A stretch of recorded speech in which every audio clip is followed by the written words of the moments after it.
Chapter 6. The next day commenced as before, getting up and dressing by rushlight. But this morning we were obliged to dispense with the ceremony of washing.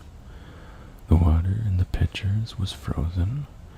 A change had taken place in the weather the preceding evening, and a keen northeast wind, whistling through the crevices of our bedroom windows all night long, had made us shiver in our beds, and turned the contents of the ewers to ice. Before the long hour and a half of prayers and Bible reading was over, I felt ready to perish with cold. Breakfast time came at last, and this morning the porridge was not burnt. The quality was eatable, the quantity small. How small my portion seemed! I wished it had been doubled. In the course of the day, I was enrolled a member of the 4th class, and regular tasks and occupations were assigned me. Hitherto, I had only been a spectator of the proceedings at Lowood. I was now to become an actor therein. At first, being little accustomed to learn by heart, the lessons appeared to me both long and difficult. The frequent change from task to task, too, bewildered me, and I was glad when, about 3 o'clock in the afternoon, Miss Smith put into my hands a border of muslin 2 yards long, together with needle, thimble, etc., and sent me to sit in a quiet corner of the schoolroom, with directions to hem the same. And at that hour, most of the others were sewing likewise, but one class still stood round Miss Scatcherd's chair reading. And as all was quiet, the subject of their lessons could be heard, together with the manner in which each girl acquitted herself, and the animadversions or commendations of Miss Scatcherd on the performance. It was English history. Among the readers, I observed my acquaintance of the veranda. At the commencement of the lesson, her place had been at the top of the class, but for some error of pronunciation or some inattention to stops, she was suddenly sent to the very bottom. Even in that obscure position, Miss Scatcherd continued to make her an object of constant notice. She was continually addressing to her such phrases as the following. Burns, such it seems was her name. The girls here were all called by their surnames, as boys are elsewhere. Burns, you are standing on the side of your shoe. Turn your toes out immediately. Burns, you poke your chin most unpleasantly. Draw it in. Burns, I insist on your holding your head up. I will not have you before me in that attitude, etc., etc. A chapter having been read through twice, the books were closed and the girls examined. The lesson had comprised part of the reign of Charles I, and there were sundry questions about tonnage and poundage and ship money, which most of them appeared unable to answer. Still, every little difficulty was solved instantly when it reached Burns. Her memory seemed to have retained the substance of the whole lesson, and she was ready with answers on every point. I kept expecting that Miss Scatcherd would praise her attention, but instead of that, she suddenly cried out, "You dirty, disagreeable girl! You've never cleaned your nails this morning." Burns made no answer. I wondered at her silence. Why, thought I, does she not explain that she could neither clean her nails nor wash her face, as the water was frozen? My attention was now called off by Miss Smith, desiring me to hold a skein of thread. While she was winding it, she talked to me from time to time, asking whether I had ever been at school before, whether I could mark, stitch, knit, etc., till she dismissed me. I could not pursue my observations on Miss Scatcherd's movements.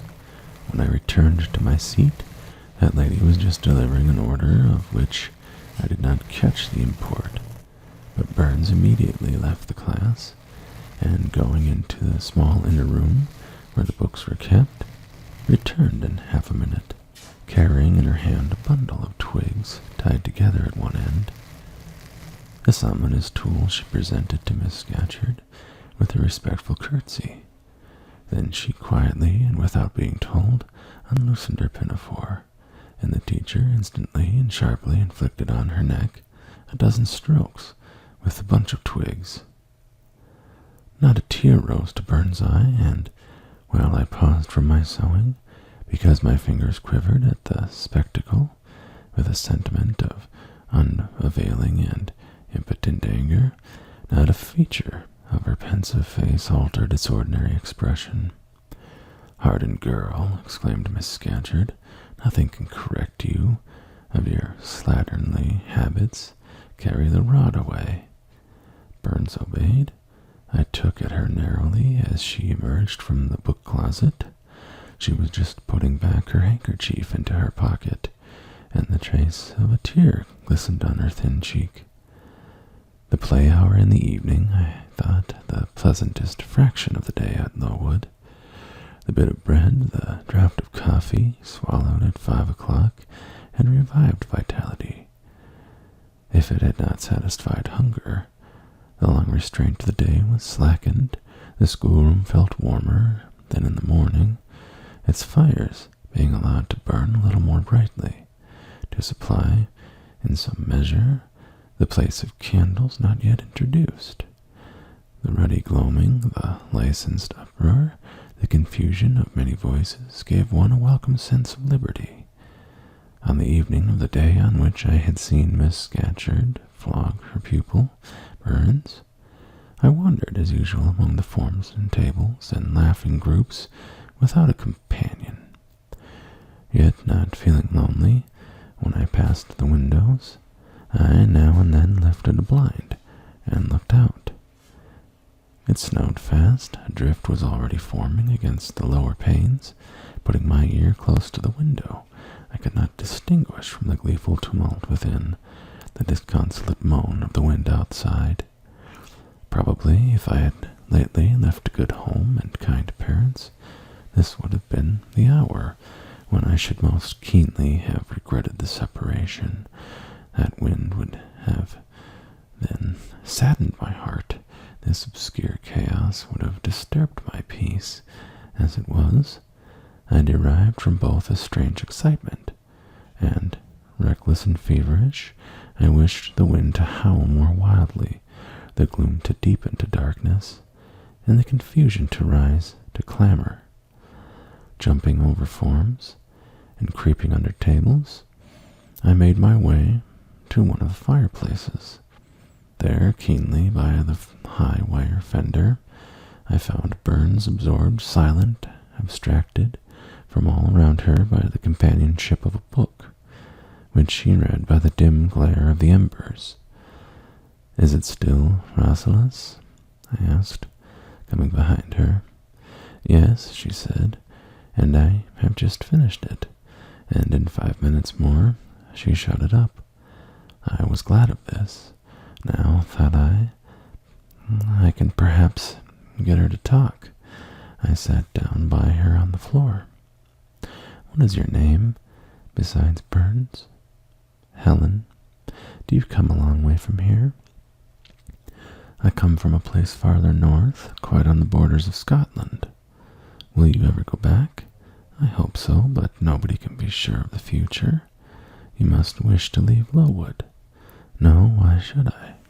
I was sent to Lowood to get an education, and it would be of no use going away until I have attained that object."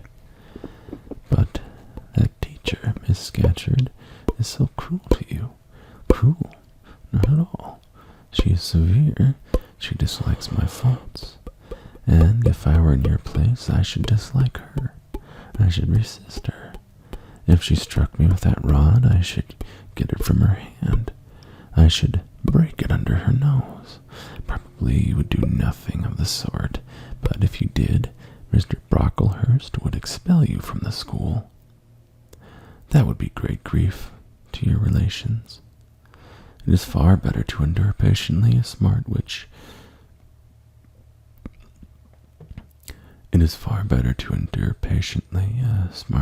nobody feels by yourself than to commit a hasty action whose evil consequences will extend to all connected with you.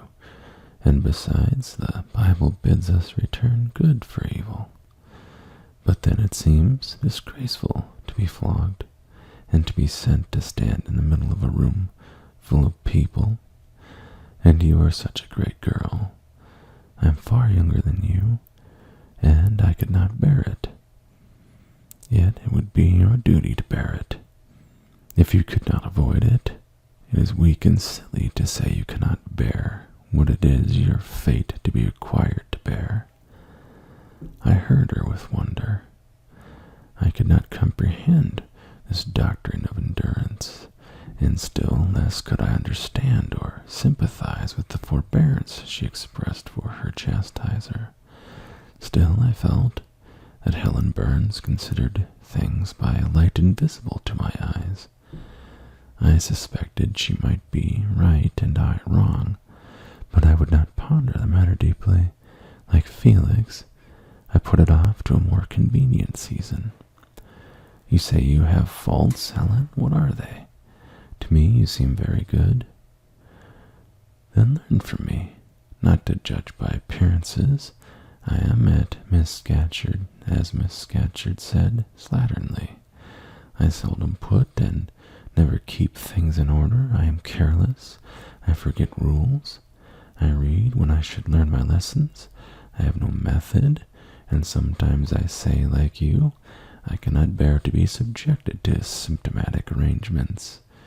This is all very provoking to Miss Scatcherd, who is naturally neat, punctual, in particular, and cross and cruel, I added, but Helen Burns would not admit my addition. She kept silence.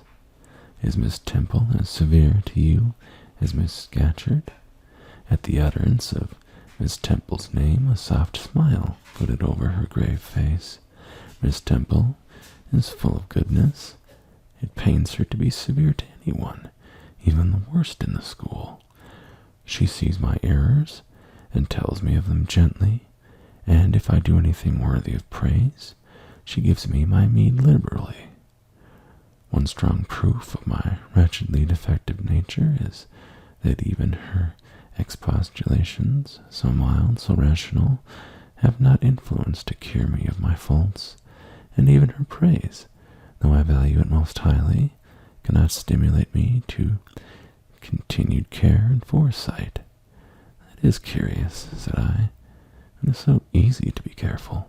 For you, I have no doubt it is. I observed you in your class this morning, and saw you were closely attentive. Your thoughts never seemed to wander. Well, Miss Miller explained the lesson and questioned you. Now mine continually rove away. When I should be listening to Miss Scatcherd and collecting all she says with assiduity. Often I lose the very sound of her voice. I fall into a sort of dream. Sometimes I think I am in Northumberland, and that the noises I hear around me are a bubbling of a little brook which runs through Deep Den near our house. Then, when it comes to my turn to reply, I have to be awakened, and having heard nothing of what was read for listening to the visionary brook, I have no answer ready. Yet how well you replied this afternoon. It was mere chance. The subject on which we had been reading had interested me.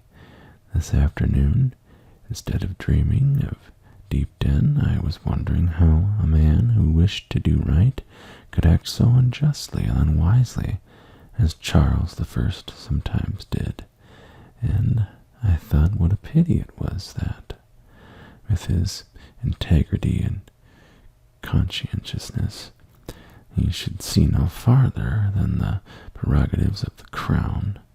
If he had been but able to look to a distance and see what they call the spirit of the age was tending. Still, I like Charles. I respect him. I pity him. Poor murdered king. Yes, his enemies were the worst. They shed blood they had no right to shed. How dared they kill him? Helen was talking to herself now. She had forgotten. I could not very well understand her, that I was ignorant, or nearly so, of the subject she discussed. I recalled her to my level. And when Miss Temple teaches you, do your thoughts wander then? No, certainly not often, because Miss Temple has generally something to say which is newer than my own reflections. Her language is singular, agreeable to me, and the information she communicates is often just what I wished to gain. Well then, with Miss Temple, you are good. Yes, in a passive way. I make no effort. I follow as inclination guides me. There's no merit in such goodness. A great deal you are good to those who are good to you. It is all I ever desire to be. If you were always kind and obedient to those who are cruel and unjust, the wicked people would have it all their own way. They would never feel afraid, and they would never alter. And so they would never alter, but would grow worse and worse. When we are struck, and without a reason, we should strike back again very hard. I'm sure we should. It's so hard as to teach the person who struck us never to do it again. You will change your mind, I hope, when you grow older. As yet you are but a little untaught girl. But I feel this, Helen. I must dislike those who, whatever I do to please them, persist in disliking me. I must resist those who punish me unjustly. It is as unnatural as that I should love those who show me affection, or submit to punishment when I feel it is deserved. Heathens and savage tribes hold that doctrine, but Christians and civilized nations disown it. How? I don't understand. It is not violence that best overcomes hate, nor vengeance that most certainly heals injury. What then? Read the New Testament, and observe what Christ says, and how he acts. Make his word your rule, and his conduct your example. What does he say? Love your enemies. Bless them that curse you. Do good to them that hate you, and despitefully use you.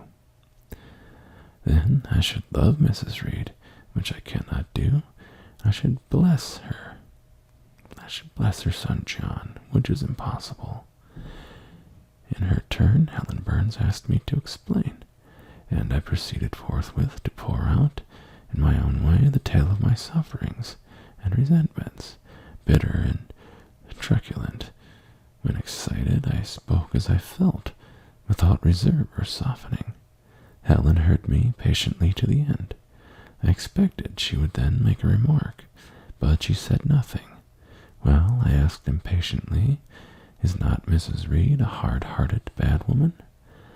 She has been unkind to you, no doubt, because, you see, she dislikes your cast of character, as Miss Scatcherd does mine. But how minutely you remember all she has done and said to you. What a singularly deep impression her injustice seems to have made on your heart. No ill usage so brands its record on my feelings. Would you not be happier if you tried to forget her severity, together with the passionate emotions it excited? Life appears to me too short, to be spent in nursing animosity or registering wrongs. We are and must be, one and all, burdened with faults in this world, but the time will soon come when I trust we shall put them off in putting off our corruptible bodies, when debasement and sin will fall from us with this cumbrous frame and of flesh. When debasement and sin will fall from us with this cumbrous frame of flesh, and only the spark of the Spirit will remain, the impalpable principle of light and thought, pure as when it left the Creator to inspire this creature. Whence it came, it will return, perhaps again to be communicated to some being higher than man, perhaps to pass through gradations of glory from the pale human soul, to brighten the seraph. Surely it will never, on the contrary, be suffered to degenerate from man to fiend. Be suffered to degenerate from man to fiend. No, I cannot believe that. I hold another creed, which no one ever taught me, and which I seldom mention, but in which I delight, and to which I cling, for it extends hope to all. It makes eternity a rest, a mighty home, not a terror and an abyss. Besides, with this creed, I can so clearly distinguish between the criminal and his crime. I can so sincerely forgive the first, while I have bore the last. With this creed, revenge never worries my heart. Degradation never too deeply disgusts me. Injustice never crushes me too low. I live in calm, looking to the end. Helen's head, always drooping, sank a little lower as she finished this sentence. I saw her look like she wished no longer to talk to me, but rather to converse with her own thoughts. She was not allowed much time for meditation. A monitor, a great rough girl, presently came up, exclaiming in a strong Cumberland accent, "Helen Burns, if you don't go and put your drawer in order and fold up your work this minute, I'll tell Miss Scatcherd to come and look at it." Helen sighed as her reverie fled, and getting up, obeyed the monitor without reply, as without delay.